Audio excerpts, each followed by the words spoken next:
You see, all these TikTok, Facebook motivational speakers and content creators, they'll tell you to invest in business, start a business, invest in something, blah, blah, blah. But what they don't tell you about business is that kwa biashara, there is the theory part and the reality. Kuna hiyo part ya theory about how business inafaa kuwa on paper,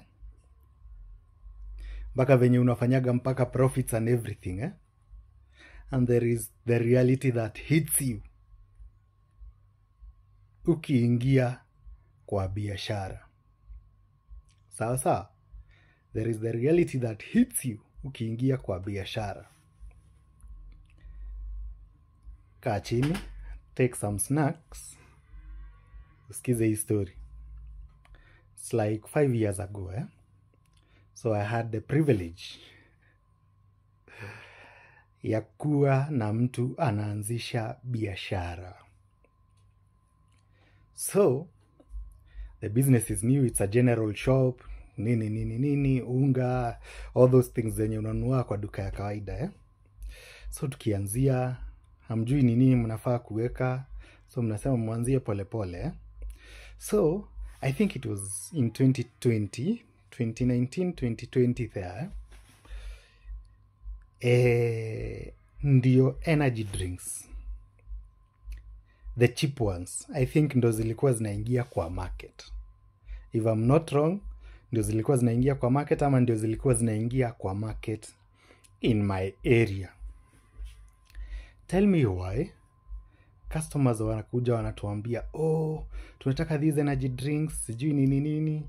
Zingine zinakuwa na kina chupa za blue na nini, sikumbukagi jina ilikuwa inaitwa nini.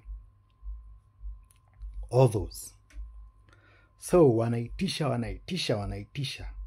So, the owner of the business akasema, why not try it out? Najua ameulizia almost a month na nini. Wacha tulete. Juu ya venye umeuliziwa,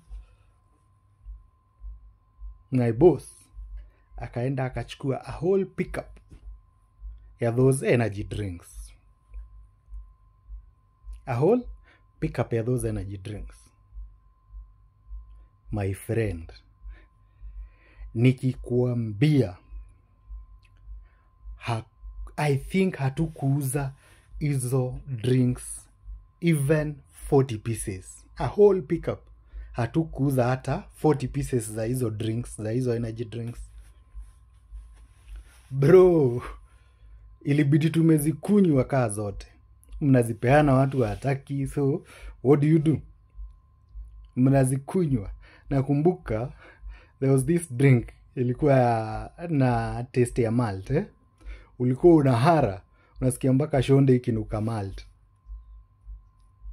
That side of business, hakuna mtu atakuambia, mnaleta unga.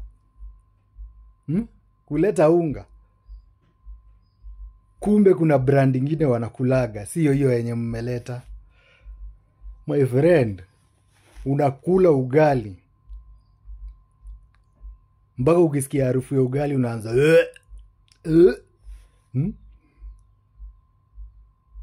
That is the side of business hawaambiagi. Be careful. Usichocho na these motivational speakers wa huku Facebook na sijui Twitter na sijui TikTok, sijui invest in business, invest in these. Be careful. Teleta hiyo mboga kwa soko juu umesikia ati mboga ndio inakula. My friend, utaenda kuzikatakatia ng'ombe zote. Ukikuta hakuna mtu amekula hata moja. That's the side of business that no one tells you. Be careful.